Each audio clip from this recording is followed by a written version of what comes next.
Dumulog na sa Commission on Human Rights o CHR ang pamilya ng lalaking napatay sa pagresponde ng pulisya sa Banisilan, Cotabato upang humiling ng malaya at masusing imbestigasyon sa sinasabing paglabag sa karapatang pantao at pagpapatupad ng police protocols. Ayon kay Rosilito Sarte, kapatid ng napatay, layunin ng kanilang paglapit sa CHR na mabigyang linaw ang mga pangyayari sa insidente, lalo na ang tanong kung nasunod ang rule of engagement at maximum tolerance ng mga pulis na rumesponde. Git ng pamilya, may mga video at testigong dapat suriin ng isang independenteng ahensya. Kinumpirma ng pamilya na nakipag-ugnayan na ang CHR at nagsimula na itong mangalap ng impormasyon kaugnay sa insidente. Anila, mahalagang papel ng komisyon upang matiyak na ang imbestigasyon ay hindi lamang panloob sa hanin ng pulisya kundi dumaraan sa pananagutang sibil at makatao.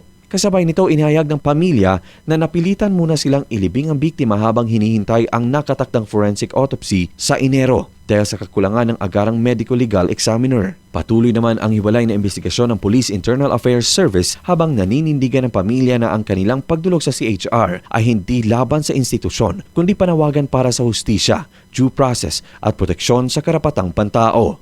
Iginit nitong ang kanilang paghahangad ng hustisya ay hindi lamang para sa kanilang kaanak, kundi para rin sa iba pang umano'y biktima ng pang-aabuso sa lugar. Sa ngayon, umahas ang pamilya na ang hakbang ng CHR ang magsisilbing bantay at tinig ng katotohanan sa isang kasong patuloy na sinusubok ang tiwala ng publiko sa pagpapatupad ng batas. Nabatid na namatay ang umano'y mentally challenged person sa pagresponde ng PNP matapos itong mag-amok at tangkang manaksak gamit ang 15 pulgadang kutsilyo.